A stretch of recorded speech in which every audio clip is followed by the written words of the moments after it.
mutlu, her zaman seninle.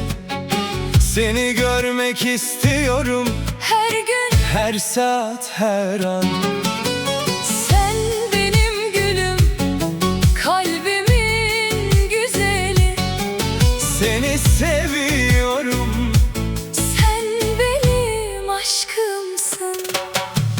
Kurmancı Heragule, gel yanıma, gel yanıma. kurmancı gül gibi. Sen kalbimin ışığısın. Kurmancı Heragule, Gel yanıma, gel yanıma. Gözlerin yıldız gibi, geceyi aydınlatır. saçların gece karanlığı gibi. Yumuşak ve uzun, Gülüşün güneş gibi. dünyayı ısıtır. Sen benim huzurumsun, Ömrümsün, hayatımsın. sen benim gülüm. Ceylanım, Seni seviyorum, sonsuza dek. Kurmancı Herakoli, gel yanıma. gel yanıma. Kurmancı gül gibi. Sen kalbimin ışığısın. Kurmancı gül gibi. Gel yanıma, Gel yanıma.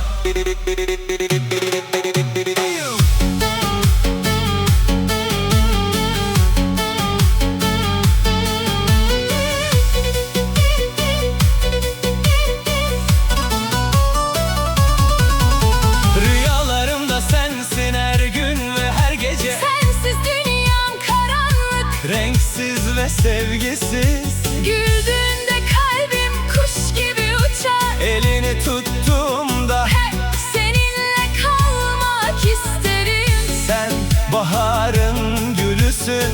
Kalbimin içinde büyüyorsun. Seni seviyorum, Sen dünyadaki tek kişisin.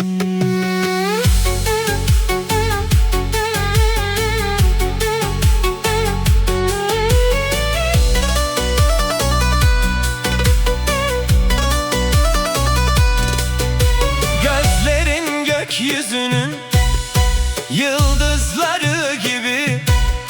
sesin eski bir şarkı gibi. Kalbimi deli eder. Gel yanıma, Yaklaş yanıma, birlikte yaşayalım.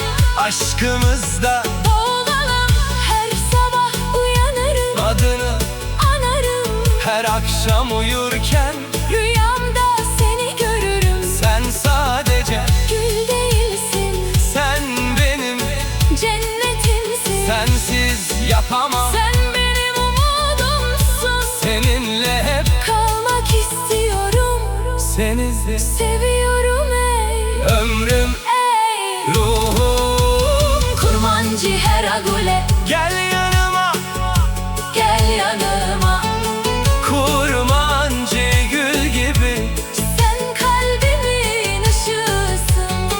Kurmancı gül gibi. Gel yanıma, Gel yanıma, sen benim gülüm. seni seviyorum, Çok güzelsin. her zaman seninle. Seni seviyorum.